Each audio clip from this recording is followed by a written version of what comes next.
On behalf of Rosedale United Church and Leaside United Church, welcome to our online children's program.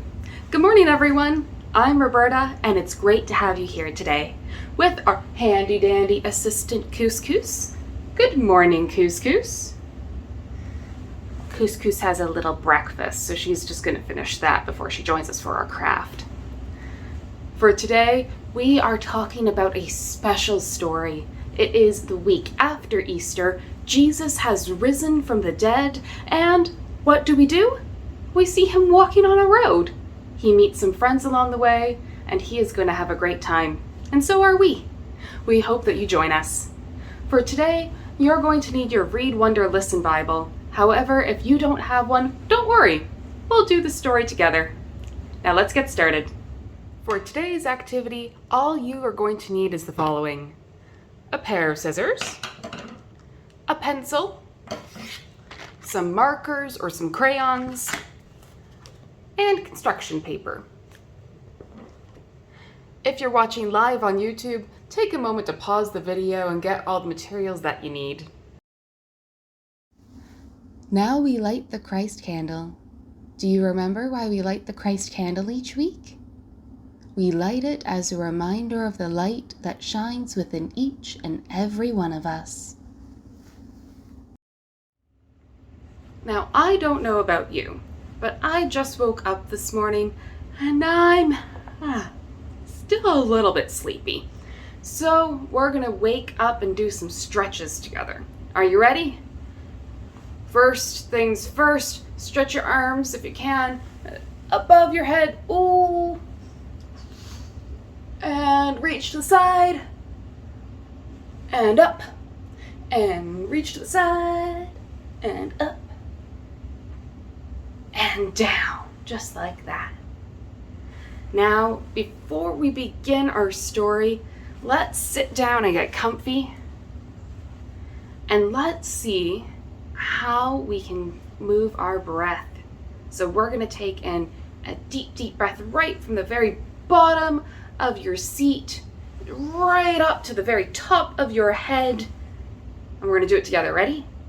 1, 2, and breathe. And blow out all the candles on a cake in front of you.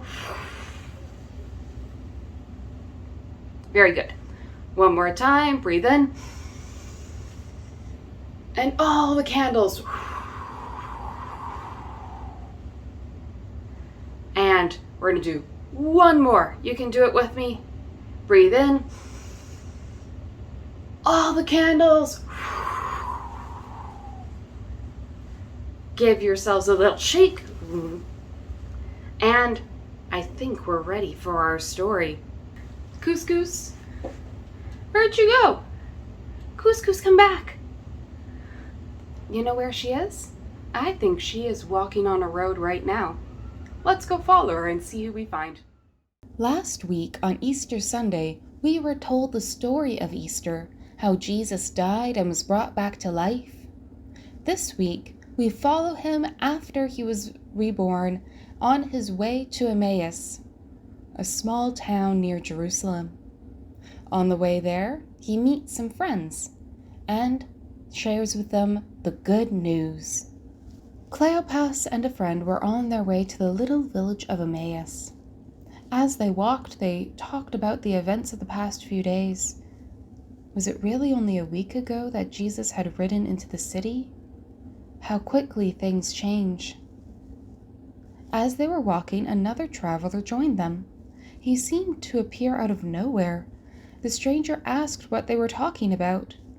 "Where have you been?" Cleopas wondered. "Is there anyone in Jerusalem who hasn't heard what happened to Jesus?" "Jesus was a prophet," explained his friend, "who said and did amazing things. Many of us believed that he was the Messiah, the one sent by God to save all. But now he is dead, and so are our hopes." Cleopas added, "Some of the women went to the tomb this morning. They found it empty. They said, 'Jesus is alive,' but we have not seen him." The stranger sighed. "No," he said, "it is hard for you to see or believe. Maybe you have not learned to look."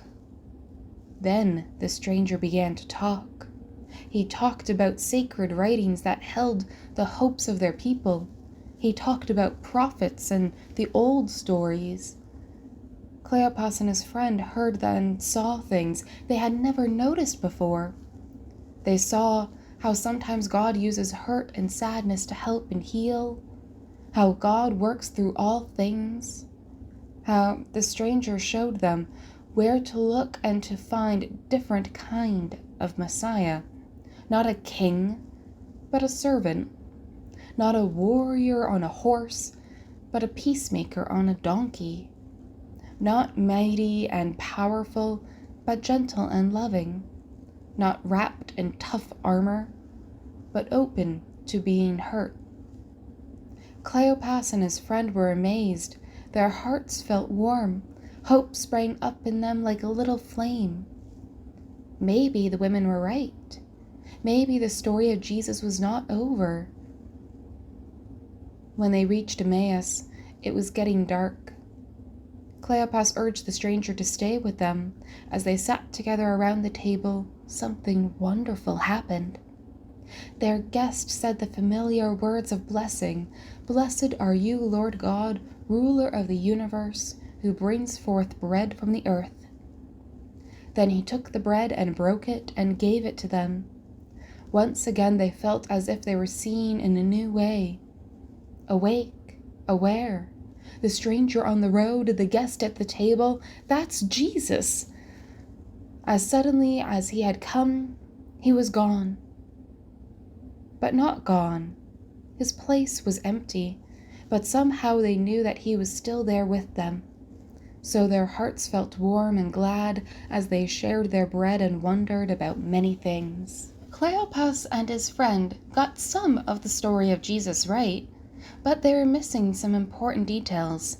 They needed help seeing things in a new way. Jesus was able to walk with them and tell the story anew, and after they heard it a second time, they began to see things differently, didn't they?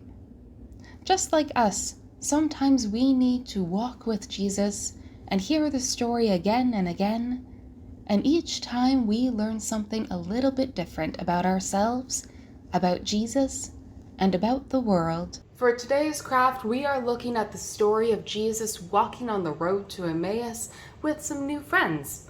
And what do we have when we walk on a road? If you look around, you might see footprints. So we are going to create our own little footprint. A nice, simple craft to get us ready for the spring break.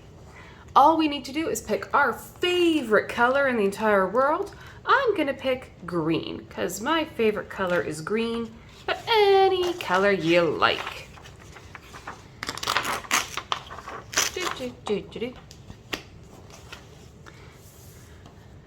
Now with this green, next we are going to trace out our foot. You can do it with your actual foot. If you have maybe a shoe you want to trace, because that's a little bit easier. It can be a little bit of a challenge to trace your foot. Let's see if we could get an assistant. There.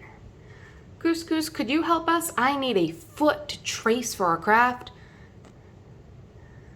No, I think you're right. I think your feet are a little bit small for this craft. But fortunately for us, we have a slipper. So we're just going to trace that with our handy dandy pencil.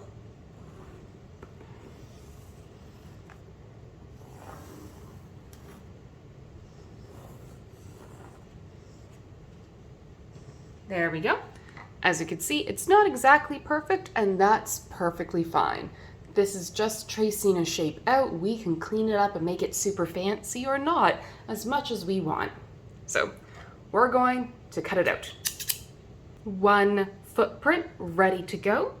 And now we're going to decorate it with all the things that we need to for this craft. So I have some markers. You might have crayons. You might have stickers. You might have stamps. I'm going to start with this color. And the first thing that I'm going to put in this footprint is the phrase, "I walk with Jesus. I-W-A-L-K.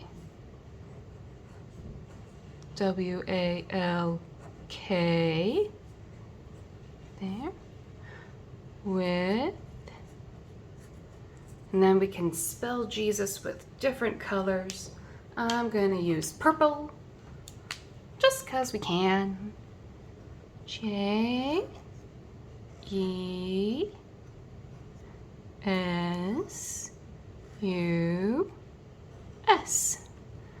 Now, it doesn't have to be walk. It could be run. It could be dance. It can be, if you don't use your feet, but maybe you are in a wheelchair, you roll, you move. Anything that says that you are with Jesus, because guess what? Jesus is with you. Now, we're going to add some things that we have learned from Jesus. What has Jesus taught us over the past few months? They can be words, they can be pictures. So, for example, I have read, and if you've seen a few of my crafts, you know that I am a sucker for a heart, because Jesus taught us to love each other, right? So, little heart. Love others. And maybe another heart. There's no such thing as too many hearts. Love yourself. Remember, that's what Jesus taught us to do, is to love each other and love others, and to love yourself, because you also are important. We can have orange, and he taught us to share. And we're just going to go all around here and write in more things that Jesus taught us, and all of the ways that we are walking or dancing or rolling or moving with Jesus, because we're following what he taught us. So here we have my footprint, and we see some of the words and some of the pictures that we have on here. This one, as we can see, I walk with Jesus, and Jesus taught me to love others and to love yourself or love myself. And here we have some of the words like hope. Jesus taught me to hope. Jesus taught me to pray, maybe with the Lord's Prayer. Some of us remember that. To care for others, to share. And here are some of the pictures that Jesus has in his stories. So one of the important stories that Jesus talks about is how we don't hide our light under a bushel, and that Jesus is the light. So I drew a little candle flame on here. A couple of weeks ago, some of you might remember that Jesus took the bread and took the wine, and he said that these are things that talk about the new promise that God has with God's people. And whenever we eat the communion bread or drink the communion wine or the communion juice, that we do those in remembrance of Jesus. And some of you might remember from a couple of Fridays ago that we have this cross here where he was crucified, and he was laid in, I don't know if you can see it too well. Here we go. So that's a cave, and there's a little boulder in front of the cave or the tomb. And do we remember what happened on Easter? Where was this rock? Was it in front of the tomb? No, it was pushed aside, and the tomb was empty. All of this was empty because Jesus rose again. So these are some of the things that Jesus taught us, some of the lessons that we are going to keep with us. And as we go out into our spring break, wherever we are, I hope that we keep all of these with us in every step that we take together. And now I invite you to take this, and you can put it on your fridge, show it to your folks, your grown-ups, put it on your wall somewhere with safe tape. I know some of you like to just glue things on, but double check with your folks first. Or take it with you as a reminder of every step that you take, you are taking it with Jesus. As we go out into the world this week, we go out knowing that we are not alone. We have each other, We have Jesus walking with us every step of the way, and we know that we have God's love carrying us wherever we need to go. We'll see you next week.